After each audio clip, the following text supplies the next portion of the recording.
Welcome to the Mechanical PE Exam Prep Podcast, the podcast where I give mechanical engineers like you the tools and motivation to get your professional engineering license and take your career to the next level. In this episode, I speak with Nate and Joe, mechanical engineers working in the utility power industry in California. As college friends, roommates, and colleagues, Nate and Joe were the ultimate accountability partners for each other during the PE exam study process, which enabled them to pass on the first try. Their story illustrates how a successful study journey can be balanced and rewarding by focusing on consistency and avoiding burnout.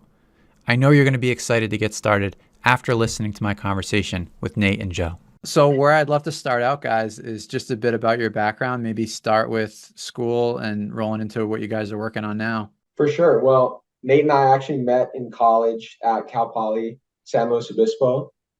Here in California, we were both mechanical engineering undergrads. And then I actually stuck around for my master's in mechanical engineering at Cal Poly as well. And Nate went into the workforce. And then I saw him at the career fair, and we've been good friends throughout all of college. So I was looking for a job. He was looking for a cool coworker, and it just kind of worked out. And now we're working together as power distribution engineers in San Luis Obispo. Nate can explain a little more about exactly what we do, but essentially we design overhead and underground power distribution systems for, we're consultants to a bunch of different utility clients, but our bread and butter is with PG&E, which is the largest electric utility provider in the state of California. Yeah, definitely. I think Joe hit the nail right on the head. Joe's been with ENROLL about just over a year now, and I've been there almost 2 years. So like Joe said, I jumped in straight out of school, but Joe did his master's and then came on board. And yeah, we've got a great team over there at ENROLL. We're all young, which is really fun. I don't think anyone's over the age of 25 on our team, but we're all just stoked to be working and helping out PG&E. And the big reason that we do a lot of the work that we do is to help prevent wildfires. PG&E and the history of PG&E is in 2000, I think it was either 2018 or 2019. There was a big wildfire in Northern California that was caused by transmission lines. And so they have a community wildfire safety program where now they're converting a lot of overhead power lines to be underground to help prevent that wildfire risk or mitigate that wildfire risk, I guess. I didn't realize that. So, I mean, it does make sense that that's partly maybe largely the responsibility of the utility to look after those lines, but I hadn't realized that that had the knock-on effect of starting wildfires. Definitely. I think it's also, even if they're not the main reason that the wildfires are starting, it's an easy, not necessarily scapegoat, but it's a visual that you can point to. Right. And I think it helps a lot when a utility like PG&E is undergrounding so many miles of their power lines, which is a lot of what we do. Because it gives a good visual to the client that, hey, we actually do care. And regardless of how big the risk is, we want to do right by the customer and prevent as many fires as we can. Right. This infrastructure is going to exist for a long time. So it makes sense to do it the right way. And there's probably a lot of other potential causes for wildfires that are harder to understand or harder to control. So that's interesting. I didn't know about that. Yeah. So one of the things that comes to mind about that is that, Nate, you mentioned that a lot of your team is young. You guys also went for your PE very quickly. So I guess in California, you're able to do that. Is that maybe just for the audience, because people are listening are from different states? Yeah. So in California, you can take your PE exam whenever you want. But with a bachelor's degree, you need 2 years of experience to be able to apply for your PE. And then with a master's degree, you actually only need 1 year of experience to apply for your PE. So Joe has his 1 year of experience. He's actually already applied. I get my 2 years of experience next month, and so I'll be applying next month. But for the both of us, we wanted to knock out our test as soon as possible before the information started to get blurry in our brains.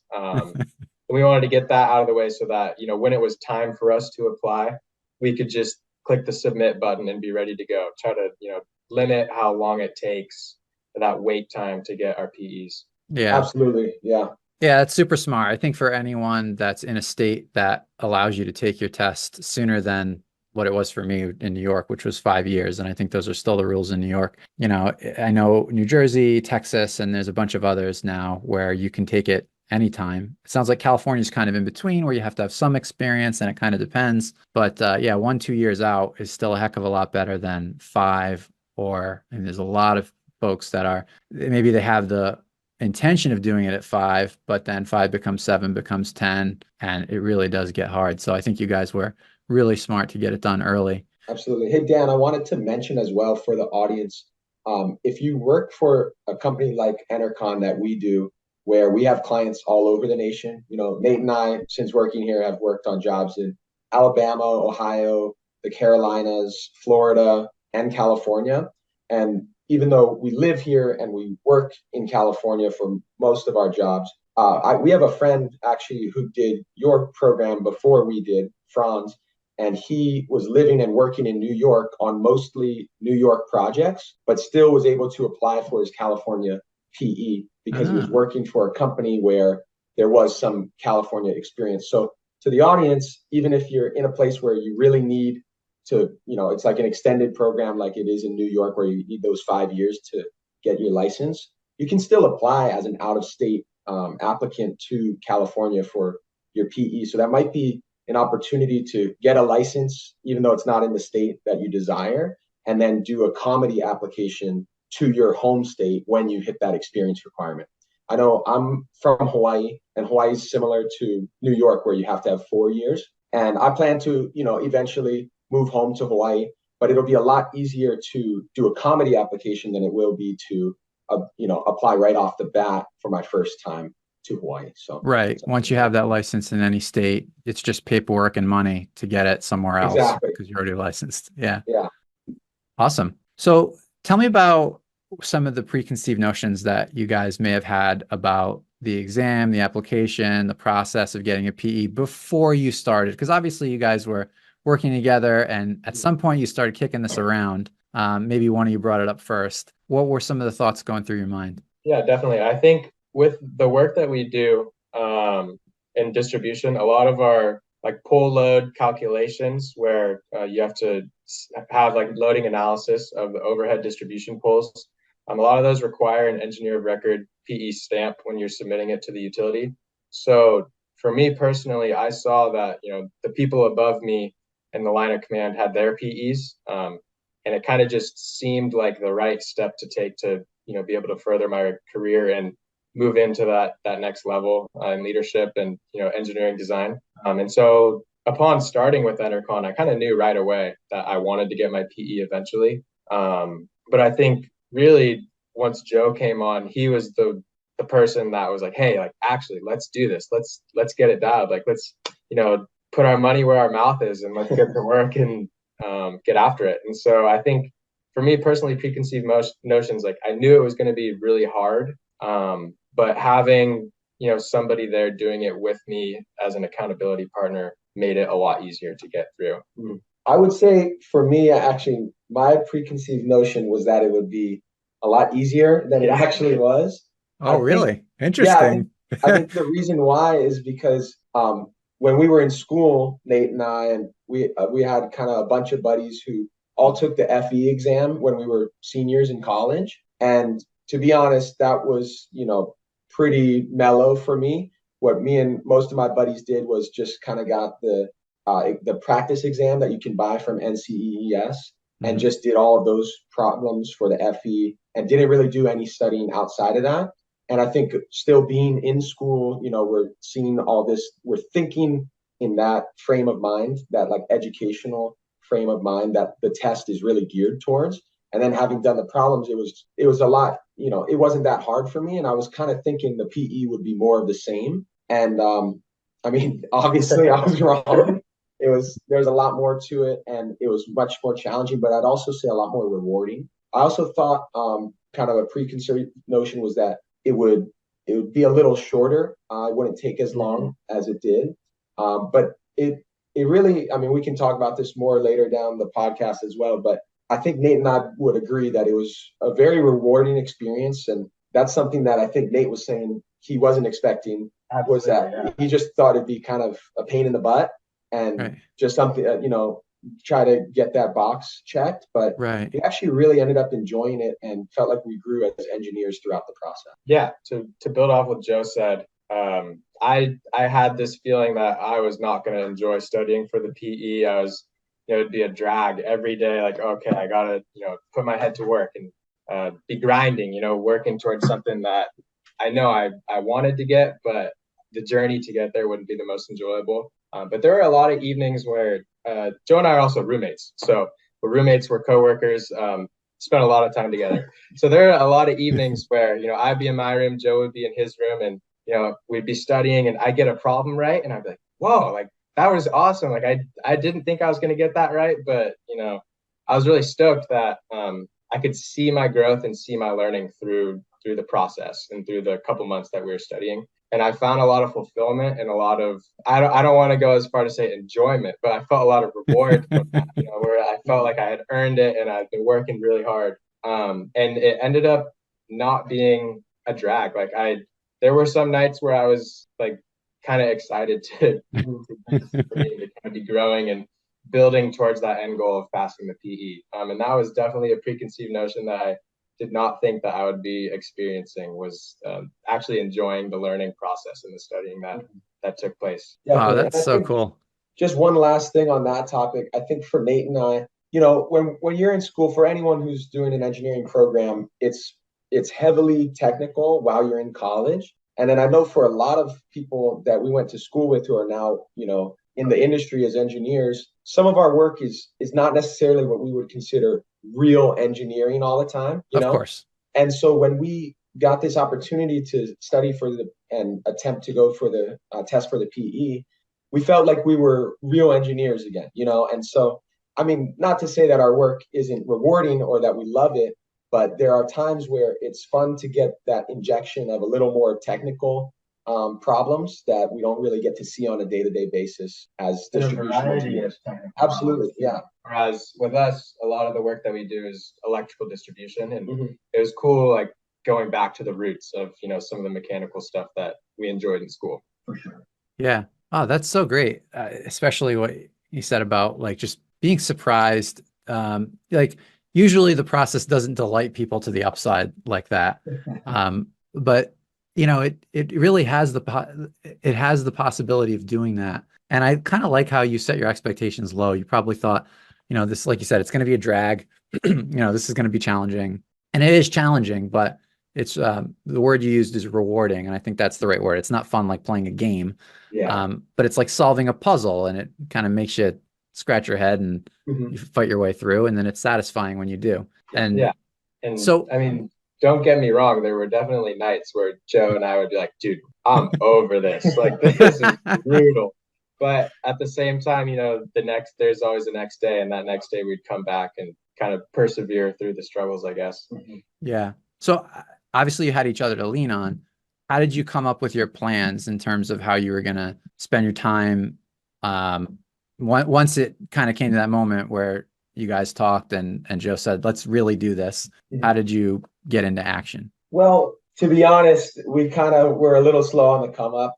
We were originally thinking about doing it when the time changed in November, I believe, and then just trying to study through the holidays and test in early 2024.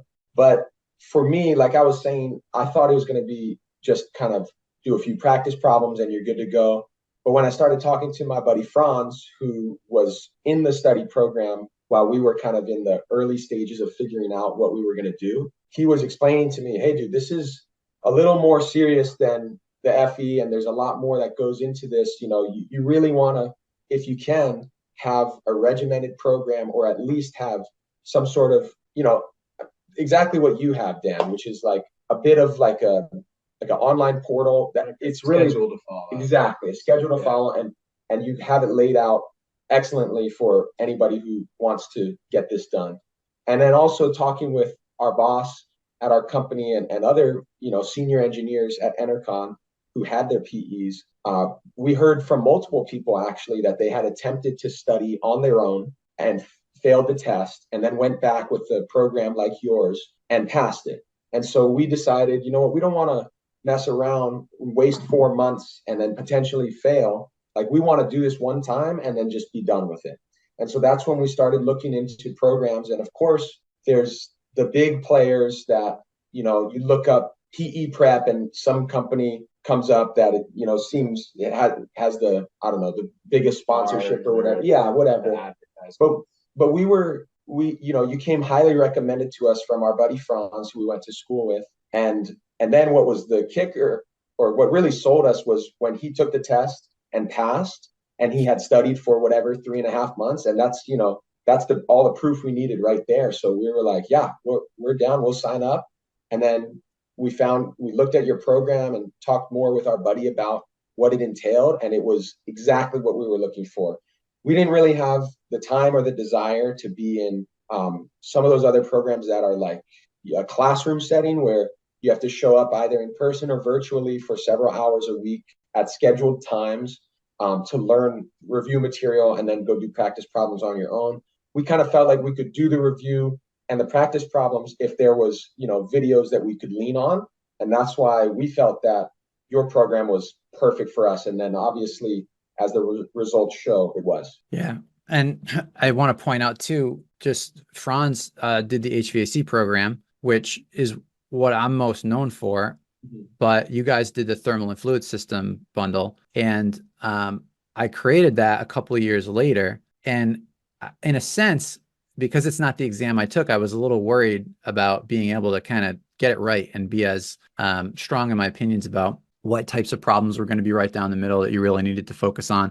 So I was thoughtful in that selection process.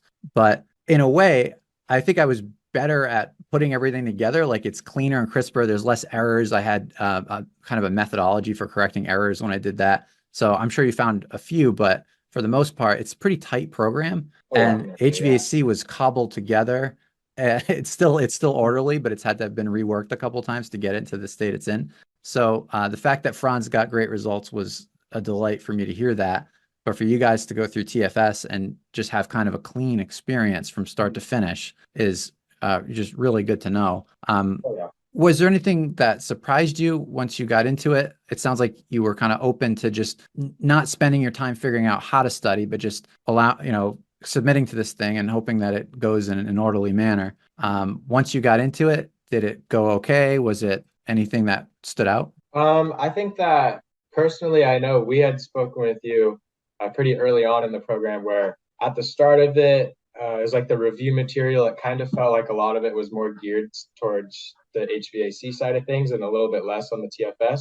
And so that was a little bit of a surprise. But, after we had talked with you, I think we had scheduled a meeting and we, spoke about it. And you said, just trust the process. Like, there's 300 plus practice problems coming your way that will be plenty for thermal fluid systems. That definitely, you're right. And it was everything that we could have ever wanted. I think if anything, you end up knowing a little bit more about like psychrometrics or refrigeration cycles than you really need. If those questions come up on the TFS exam, then it's one less thing you have to worry about. And I'm so cautious of that too, because I feel like a lot of other offerings out there are just bloated with content that, like, I'll just give you an example. I was talking to someone the other day and they said they had used another program, which shall remain nameless, before they tried mine.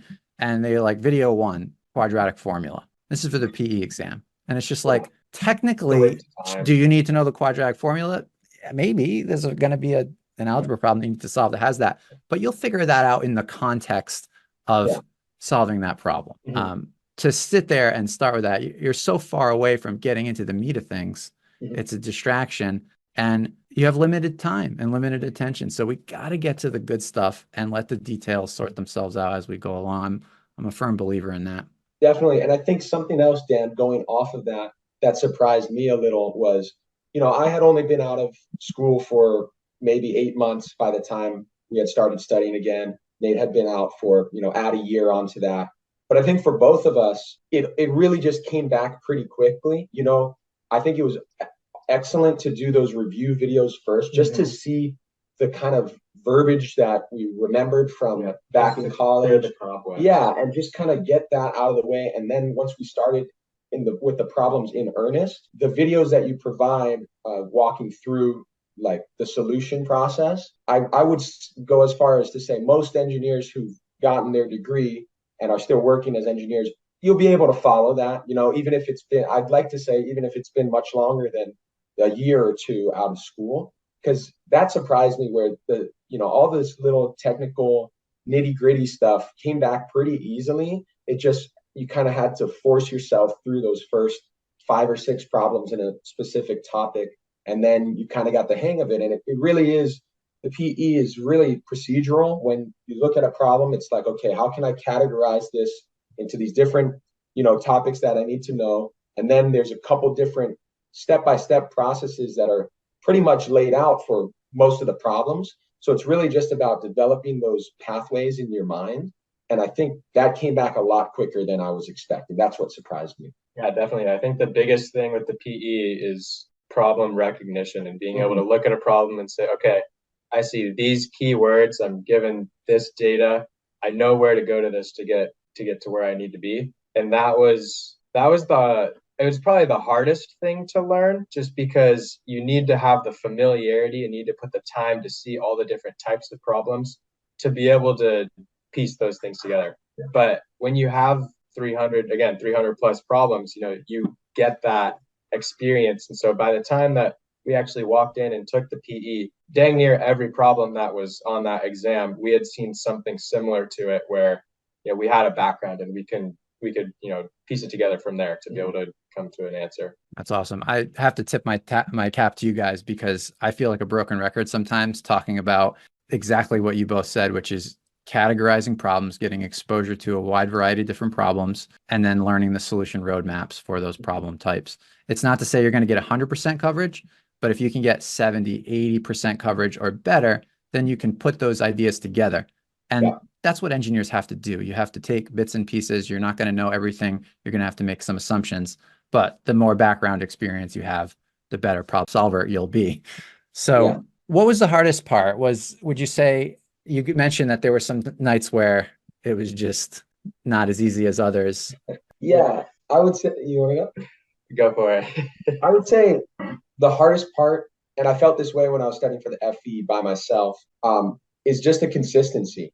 So I think that's really what it takes to be successful with this sort of a program. Is you don't have to go crazy overboard 3 hours every single night, but you need to be in the material at least, every other day, I would say. And I think the hardest part was just that consistency of, you work all day, you come, and I mean, we're young guys, like I'm single, Nate's dating someone, but we're not married, we don't have kids, like our responsibility level is pretty low. But even for us, it was still like, man, we can't surf today, like we gotta study for the PE, like, you have to make sacrifices, and no matter what level, what stage of life you're at, you can't definitely. So like making those sacrifices and just being consistent with the material, I think was the biggest challenge. But that's where having an accountability partner and a study partner really helped, because I didn't want to fall behind Nate. And then when I would get ahead, he wouldn't want to fall behind me. So it was like, we really were able to stay consistent by competition. So who was driving the most though? Nate was definitely. Okay. So this is a little into the personal life, but I've got a long distance girlfriend. So I was traveling a lot during the weekends, or she was coming to visit me during the weekends, which means I was not studying on the weekends at all. So during the week, typically we would do an hour a night. That was pretty standard. But during the week, there'd be 2 nights where I'd put in 2 hours instead of 1 hour, because I knew that I wouldn't have the time over the weekend. Right. And so I would be during the week, on those 2-hour nights, like, oh man, this is brutal, but it'll be worth it. Whereas then Joe would be able to catch up and surpass me over the weekends. But it was so you'd leapfrog each other every week. Yeah, exactly. But it was also those same weekends where Joe's sitting, dang, I could be at the beach right now, but I'm studying. So we both definitely, it was a leapfrog for sure. But it was friendly competition, fun competition. And I think the funnest part was when we were doing the 2 practice exams that you provide us at the end of it. Joe and I were on one exam, we were 1 problem different in our score. And the second exam, we had the same score. And so it was really cool to see that, we were right there, we were killing it the whole way through. That's fantastic. I mean, I wish that for everyone. This is such an ideal situation to have an accountability partner. I know for me, my study buddies that I had in college, we used to go into the small room in the library with no windows, and they only had a few of those rooms, so you had to give them collateral, like you had to give them your driver's license or something just to get the key to the room, and then Mhm. they'd give it back when you left. And I would go in there and study for exams, and then one of my buddies said, "I'm taking the same exam. Can I come too?" And I'm like, "Yeah, yeah, we can study together." And it just elevates things to a whole other level. And it's not he went to a better high school than me, had probably a better background. He added as much value as I did, but I was like glad to have him along because we would bounce things off each other. And it was just the sum is better, the total is better than the sum of the parts, or whatever Yeah. the saying is. And then a third guy wanted to come in. And I said, all right, now it's going to be Yeah. trouble because we're all friends and we're going to be cracking jokes. It's going to get distracting. And it did. But actually what I realized is that was a needed part of it too. And that's what's Mhm. so cool about you. It's not just accountability partner. You could have that with a colleague or a boss or a relationship partner or whatever the case may be. But to have it with a friend, you can take a break and you Mhm. can say, you know what, let's take 10 or have a laugh. And then it's like, okay, let's get back to it. And, Yeah. maybe you spend an hour 15 instead of an hour, but it's not all about being productive. It's about getting the job done and staying sane. And you'll Yes. probably remember what you learned during that study session more because you're having fun than just another dry hour where your head's kind of nodding down and hitting the desk by yourself. Definitely. So, I mean, what else as accountability partners? Is there anything else that stood out? Were there any kind of funny moments along the way? Definitely. I think what I really enjoyed was, like we were saying, there were times where for most of the program we were kind of leapfrogging each other, but there were some nights, a good amount, where we were really just on pace with each other. And especially towards like later in the program, maybe from halfway onward, um, we felt like we were really kind of in a groove and we were able to solve more problems than we weren't. And what I thought was pretty cool is, we live in a pretty small house and my room is like 10 yards from Nate's. So just hearing him yell down the hall, "Hey, did you get 21?" And I'm like, "Yeah, I did." So I thought that was pretty cool. Or sometimes I It'd be the didn't. opposite at Yeah, the same time, though, where, man, this problem is so hard. And Joe from the other room, I can't do it either, dude. yeah, It's both ways for sure. But yeah, that would definitely brought a lot of fun to it. yeah, I thought so for sure. And then, I mean, just having each other to talk about, because at least for at least for me, I'd say Nate's mom is an engineer, but for me, there's no other engineers in my family. So if I, have a tough time studying and then I want to hop on the phone and just be like, man, that was, just vent a little bit. There's My mom has no idea what's going on. She'll talk So to you because she's your mom, but exactly. She'll listen, but she'll always just, she doesn't really get it. And I think having Nate, and of course I have other friends in engineering as well, but having someone who's really, for lack of a better word, in the trenches with you is skin in the just game. phenomenal for the morale of the program, especially when, even if you're doing this real quickly, it's taken a couple months. So to have someone there for that significant period of time that you can have fun with and kind of just talk to each other about, okay, well, I wasn't able to, like, this happened to us a couple times where, man, I didn't get 5 problems in a row. And I'm kind of getting down on myself thinking, am I dumb? And then talk to Nate. Oh, dude, I didn't get those either. So it's kind of just like a reality check was really Yeah, it's a helpful little bit about of a having that. barometer. Yeah, Yeah, just like in college when you're doing one homework assignment, it's like, oh, that was easy. And the next one, it's like, I had no idea what's going on here. It just helps to kind of bounce things off of a for sure. classmate. Mhm. So how about your exam day? Did you guys actually take the exam like together on the same day in the same place? We were sitting next to each other and they were doing something. Yeah.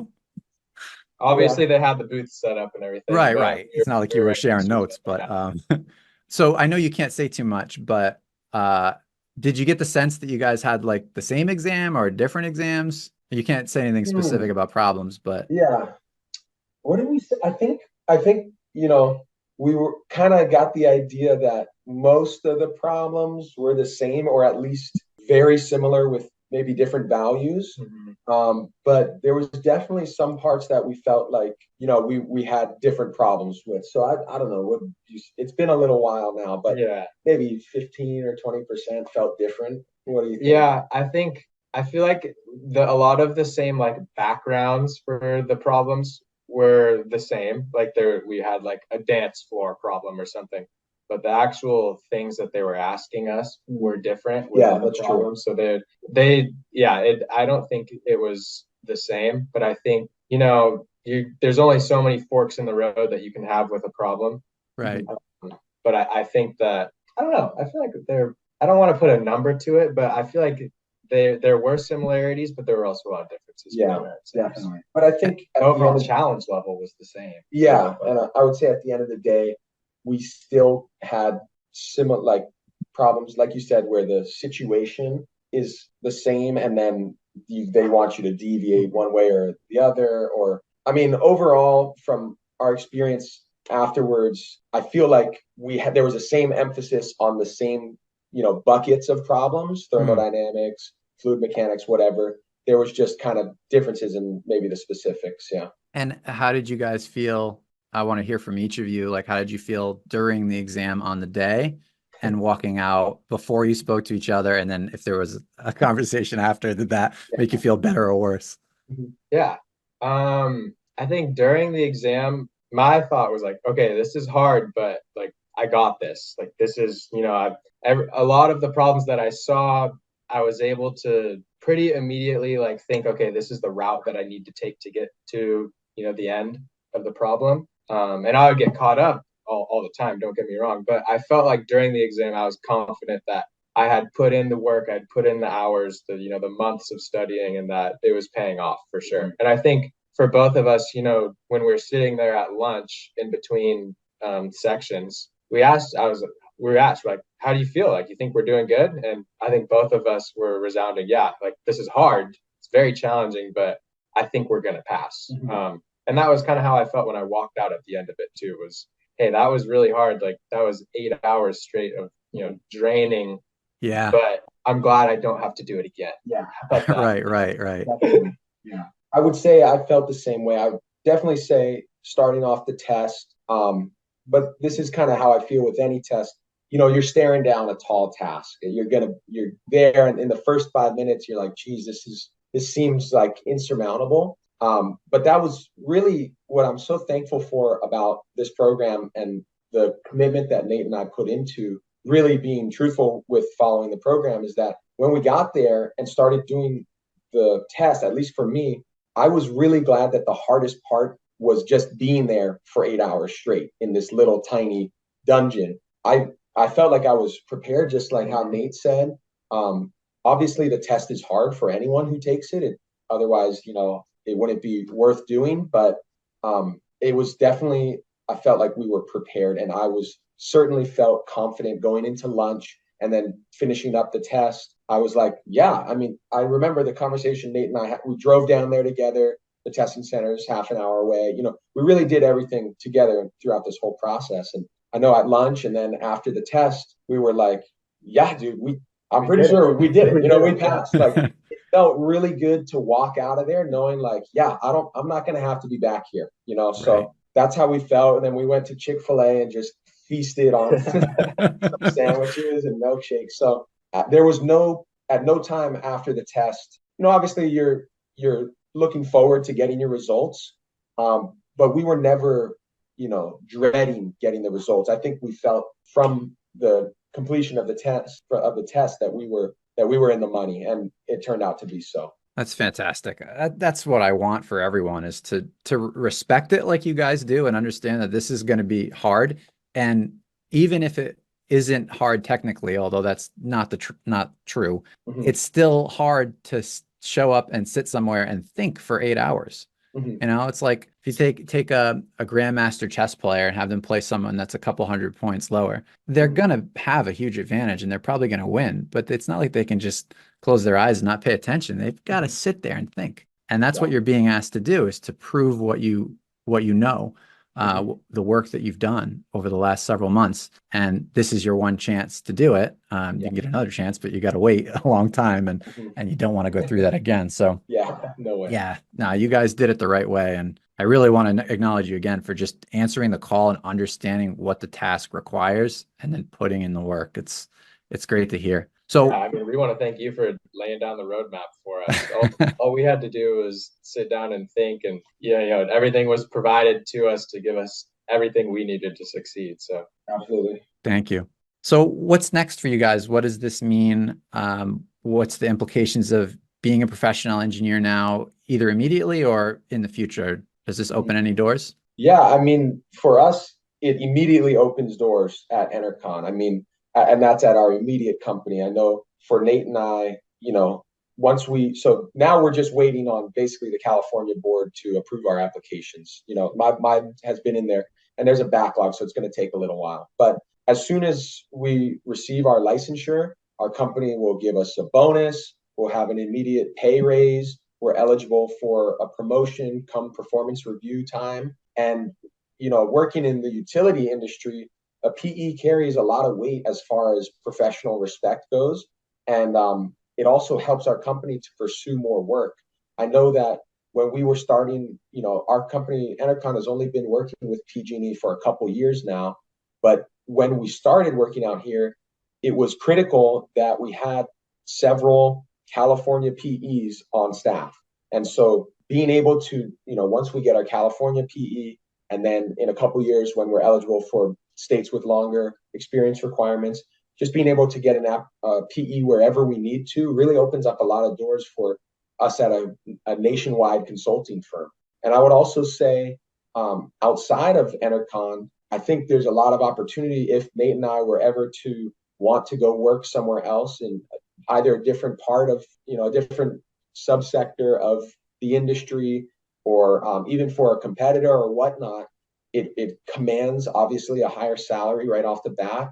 We're eligible for more interesting and important work that carries more responsibility. And I think it just is a fantastic opportunity as, mechanical engineers to have those letters behind our name, because it just opens so many doors, both at our current company and elsewhere. I'd also like to mention something that I know happens with PG&E in particular, is that we have to have an engineer of record signing off every design. And so far, we had only had one California PE on our staff, on our team here in San Luis Obispo, and she was taking care of every design that was coming through. Wow. And I'm looking forward to when Nate and I have our licenses, we can take care of that. And now we've just immediately ascended from the design work that we've been doing this year, because we don't have those two letters, to now being able to not only design, but also review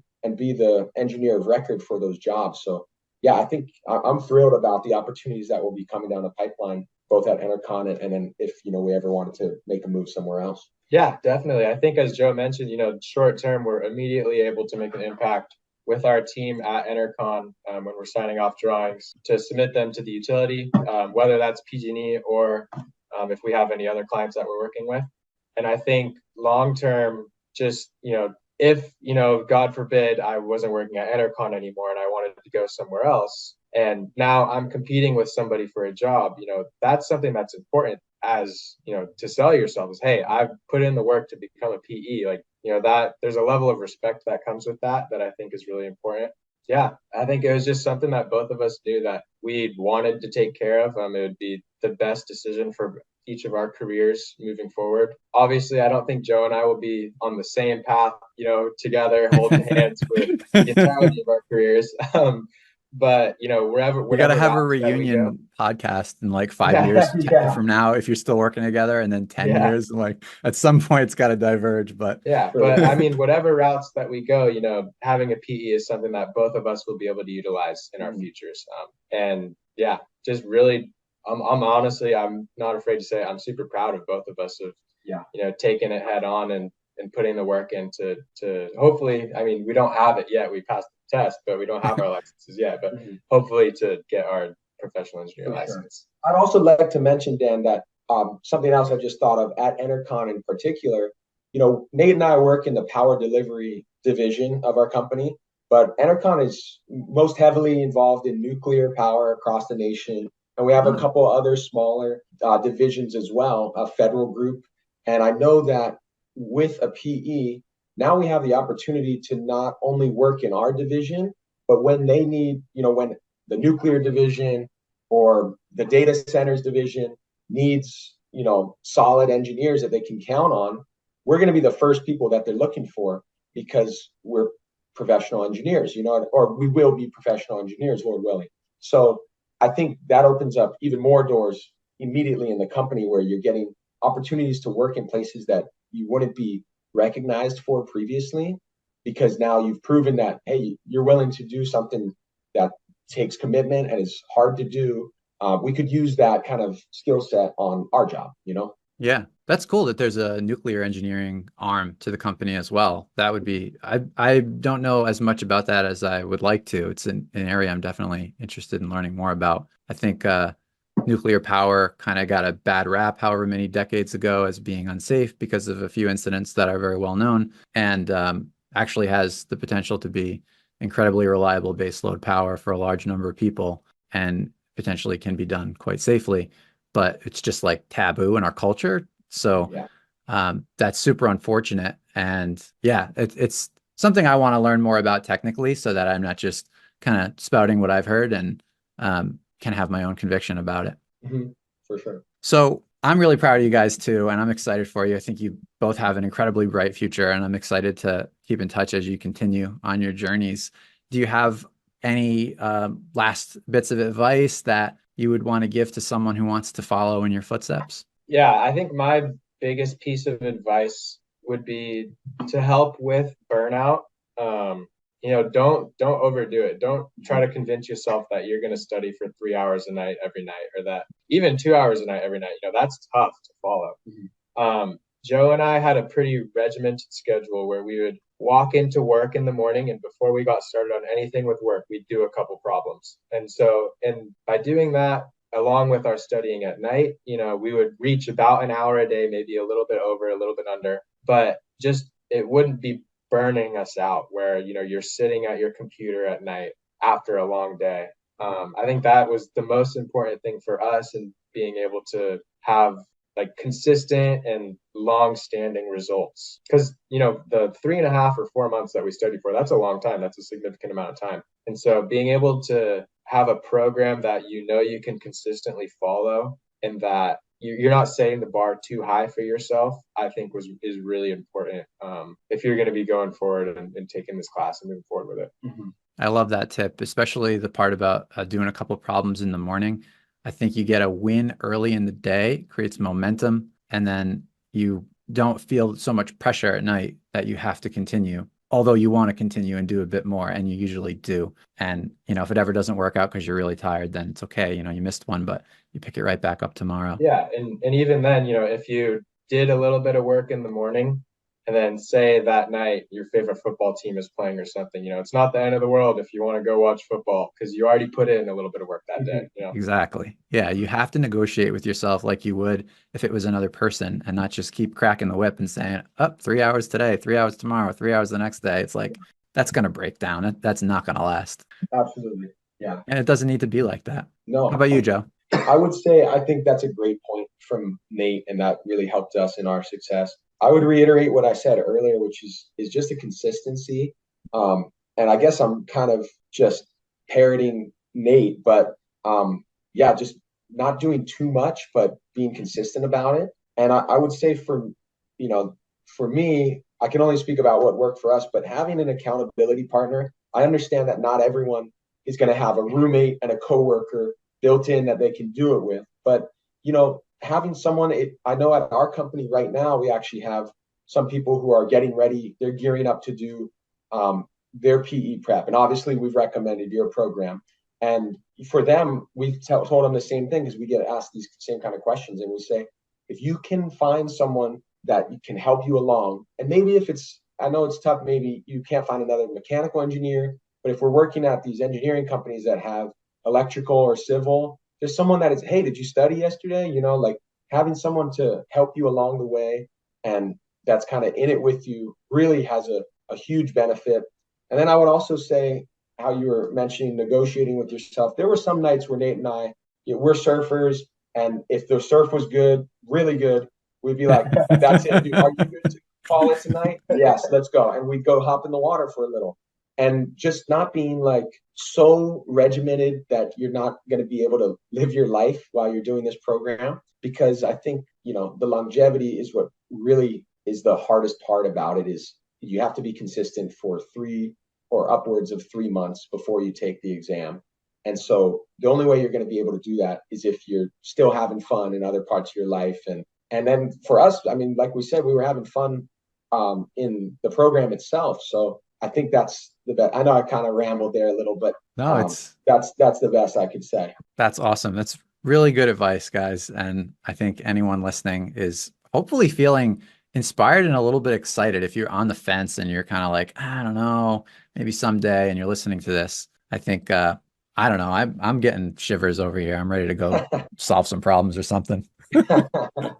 Yeah. All right, guys. Anything else that you wanted to mention before we break? No, just want to thank you for having us on here. We definitely would not have passed the exam without this class, that's for sure. So the work that you've been putting in to create this class has definitely been well worth it for us. I think we really appreciate it, and we're really thankful that we were able to take the class and pass the exam. Absolutely. Just again, singing your praises, Dan. We really loved doing this program, your program. And we felt that you really teed us up for success, and it's laid out. I think one of the hardest parts is figuring out a plan, and you've done that already. And what we had to do was just show up and be consistent. And you were always there checking in with us via email Office or office hours. There's yeah. just so many opportunities for, even if you don't have an accountability partner like Nate, it could be you because you have an office hour meeting every week. And so I think, we're just, again, so thankful for the program, and it's definitely worth it. If anyone's on the fence about, I don't know, can I do it on my own? Just trust us, pull the trigger, because at the end of the 3 months or whatever it is, when you pass and you don't have to look back on it, you're going to be thankful that, you pulled the trigger and took the program. So again, thank you, Dan. We really appreciate being on the podcast. Like Nate said, we're really honored to be here, especially as young professionals. We don't always get too much recognition, but we appreciate you having us. And yeah, we're really thankful to be here. Thank you. Well, thank you both for the kind words and for your time coming on. It was an absolute pleasure to have you, and we'll be in touch. All right, cheers. Take care, Dan. All right, guys, have a good one. Thanks for listening to the Mechanical PE Exam Prep Podcast. If you enjoyed this episode, please consider leaving a review to help other engineers find the podcast. And if you're looking for a program that will help you pass the PE exam, check out the full access bundle available at mechanicalpeexamprep.com, and feel free to reach out with any questions. I would be honored to be your guide on the journey to becoming a professional engineer.